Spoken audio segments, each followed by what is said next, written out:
Dear students, हम मुख्तलिफ modal verbs पहले भी कर चुके हैं, जैसे कि कैन और कुड का इस्तेमाल हमने सीखा, फिर उसके बाद मे और माइट का।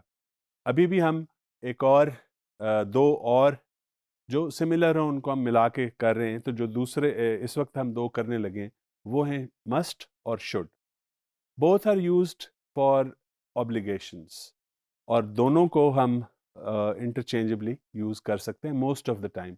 लेकिन कुछ केसेस में हम सिर्फ मस्ट इस्तेमाल करते हैं, वो भी आपको बताते हैं। फ़िलहाल मसलन मैं कहना चाहूँ कि मुझे अपनी असाइनमेंट जमा करानी है कल तक, तो मैं दोनों यूज़ कर सकता हूँ। I must submit my assignment tomorrow और I should submit my assignment tomorrow.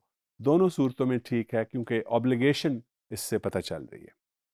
Structure इसका जो है वो बिल्कुल बाकी मॉडल वर्ब्स की तरह है कि आप मॉडल वर्ब के बाद इन्फिनेटिव लगाते हैं या root form of the verb, the first form of the verb वो यूज़ की जाती है।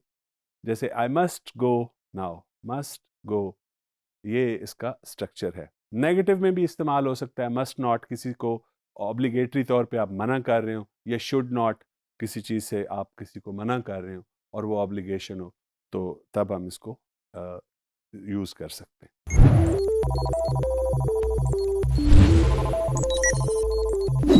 सिर्फ मस्ट जो है वो हम कोई चीज़ जो बहुत नेसेसरी है, when something is very necessary to do, या it's a kind of moral obligation on you to do, then you can use must only.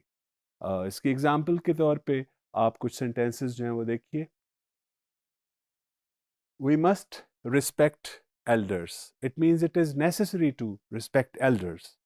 So क्योंकि necessary है इसलिए हम must का वर्ड यूज़ कर रहे हैं। should भी कर सकते हैं, लेकिन to insist or to stress the fact, to highlight the fact that something is necessary, हम must को यूज़ कर रहे हैं। अगला यूज़ देखिए, we must not tell lies.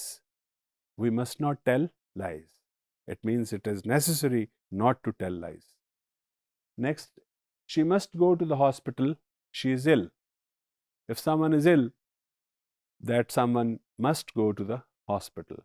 And it is very necessary for that person to do something. उस सूरत में हम must को यूज़ करते हैं। must past में यूज़ नहीं हो सकता। must past में यूज़ नहीं हो सकता। उसका equivalent had to है, had to। कि मुझे अपनी फीस फलां डेट तक सबमिट करवाना थी, तो उसके लिए I had to submit, must नहीं, I had to submit my fee by 25th of March for example. तो ये मस्ट का जो पास्ट है वो नहीं होता। मस्ट को पास्ट में हैड टू के साथ रिप्लेस किया जाता है, हैड टू। इसके अलावा भी कुछ सिचुएशंस हैं, जैसे किसी को आप एडवाइस करना चाहते हो कि वो कुछ करे और वो इम्पॉर्टेंट हो एडवाइस, उसको उस पर अमल करना इम्पॉर्टेंट हो, तो फिर आप शुड के साथ, शुड और first form of the verb के साथ इस्तेमाल कर सकते हैं।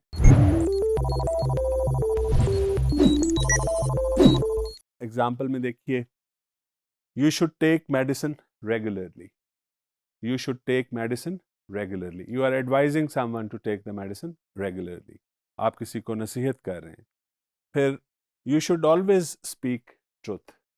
You should always speak truth. Maybe again you are advising someone to speak truth. एक और तरीका जिसमें हम यूज़ करते हैं, स्पेशली पर्सनल ओपिनियन देने के लिए, या अपने ऊपर कोई ऑब्लिगेशन किसी चीज़ को बनाने के लिए। जैसे मैं कहना चाहूँ मुझे अपनी सेहत का ख्याल रखना चाहिए, तो मैं कह सकता हूँ I must take care of my health. मुझे अपनी सेहत का ख्याल रखना चाहिए। कुछ और एग्जांपल्स देखिए, I must remember to get a present for my sister. अपने आप को ही personal, I must remember to buy a present for my sister. Dear students, इसके अलावा हमारे पास कुछ और सेंटेंसेस हैं जिनमें आप बताइएगा, देखिए और बताइए, नोट भी कीजिए कि ये किस तरीके से मस्ट और शुड को यूज़ किया गया इन सेंटेंसेस में। The train should be on the time. The train should be on the time. It is obviously, हर अच्छे मुल्क के अंदर जो ट्रेन की टाइमिंग्स हैं वो बड़ी ऑब्ज़र्व की जाती हैं, तो ऑब्लिगेशन होती है डिपार्टमेंट के ऊपर कि वो बिल्कुल टाइम के ऊपर ट्रेन्स चलें और रुकें। तो इसलिए हम कह सकते हैं the train should be on time.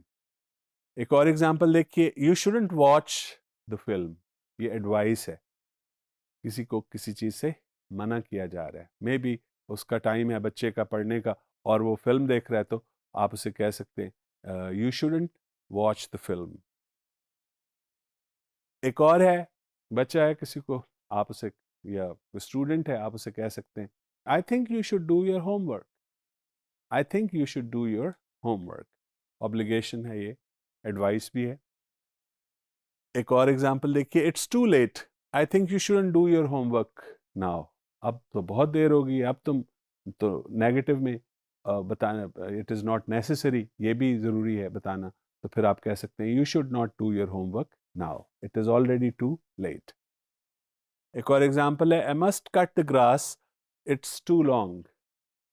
ये जो मैंने कहा था पर्सनल ओपिनियन, अपने अपने ऊपर कोई ऑब्लिगेशन लगाने के लिए। I must cut the grass, it's too long, बहुत लंबी होगी ग्रास, मुझे काटनी चाहिए। The students must learn vocabulary. The students must learn vocabulary. ये आपके लिए भी बड़ा इंपॉर्टेंट है। वोकेबलरी ज़रूर याद कीजिए, यानी it's an obligation, it's a must, इसीलिए मस्ट लर्न यूज़ किया गया है। फिर the she must go to the hospital, she is ill. It is necessary for her to go to the hospital, इसलिए मस्ट को इस्तेमाल किया गया। She must go to the hospital, she is ill. Next example देखिए, the car is damaged, the car is damaged, you must repair it. It is necessary to repair the car, इसलिए हमने कहा you must repair it. एक और example, you mustn't touch the oil painting, you mustn't touch the oil painting. Painting exhibition वगैरह पे कभी जाएं तो पेंटिंग्स को टच करना मना होता है, तो लिखा हुआ भी हो सकता है कहीं पे, you mustn't touch the oil painting, यानी स्ट्रांगली कहा जा रहा है आपको कि आपने ये काम नहीं करना। इट इज़ नॉट अलाउड, तो फिर मस्ट नॉट यूज़ किया गया है। Must I look for the children, ये इस तरह का सवाल होता है मस्ट के साथ, जब आप अपने आप से कुछ वैसे तो सवाल कर रहे हैं लेकिन सुना किसी और को रहे हैं। Must I do this thing, मुझे ज़रूरी है ये काम करना। या must I look after the children, क्या ज़रूरी है कि मैं बच्चों को देखूं या उनका ख्याल रखूं। तो ये मुख्तलिफ मस्ट और शुड के जो इस्तेमाल हैं वो हमने देखे, और होपफुली आपने इनको नोट डाउन भी किया होगा, और इसी तरह मज़ीद नोट डाउन करते रहिए।